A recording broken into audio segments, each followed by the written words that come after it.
Welcome to another edition of Soul Text. Did you ever see two children, 3 years old, say about 3 years old, and they get a new toy? Let's say one good toy, and one toy is given to one of the kids. What do you think the other kid's reaction is going to be? Are they going to say, good luck?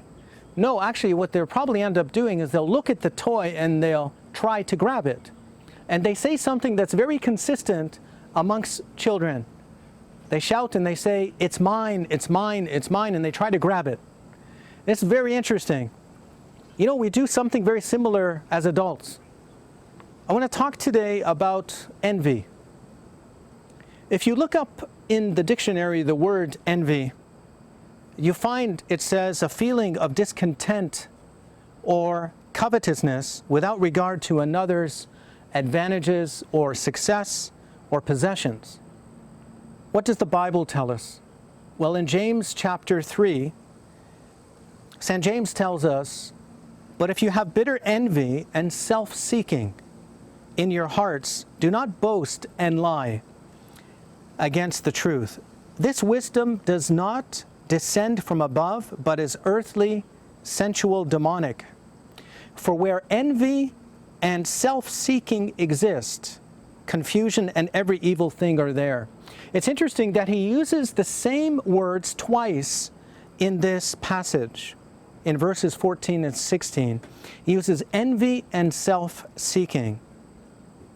I'm sure you've all heard of the word covet or to covet. Well, where do you think you've heard of this word? It's actually in the top 10 list. You know what the top 10 list is? The top 10 list is the 10 commandments.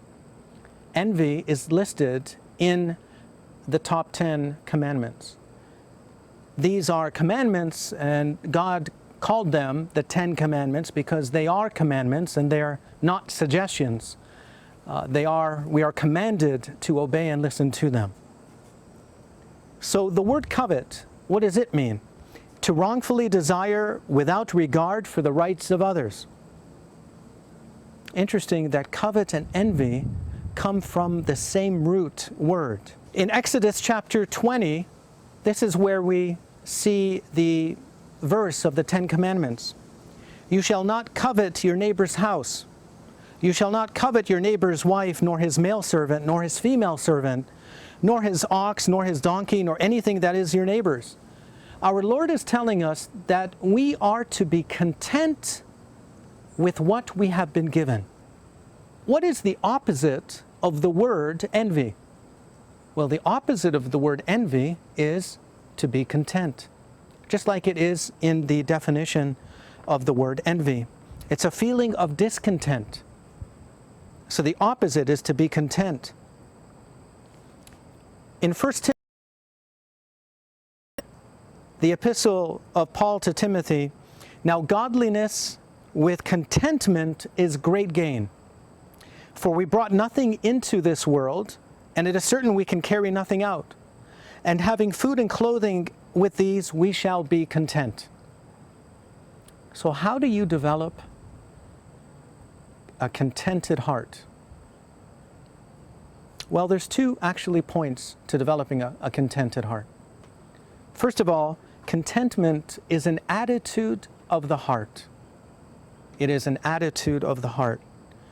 The first step is to develop thankfulness in your heart. You want to learn how to be content?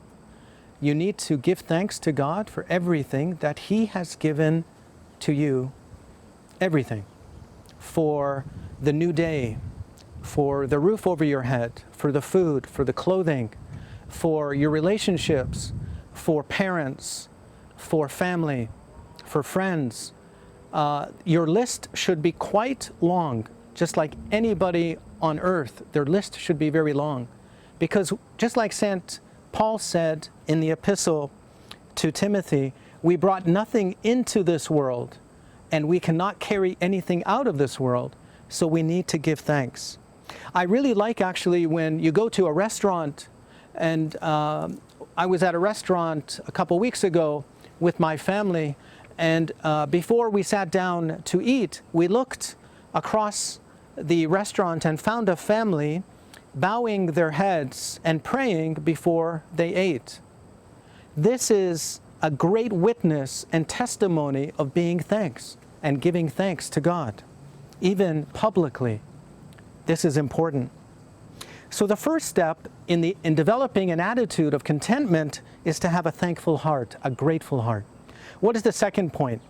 The second point is to give generously. Again, this ties us back to being thankful, right? Because by being thankful of something, that means we don't own it. That means God has given it to us, and it is a gift. And so if it is a gift and we don't own it, then we are to give it freely and generously. And these are the 2 points that will develop within us an attitude of contentment. Thank you so much.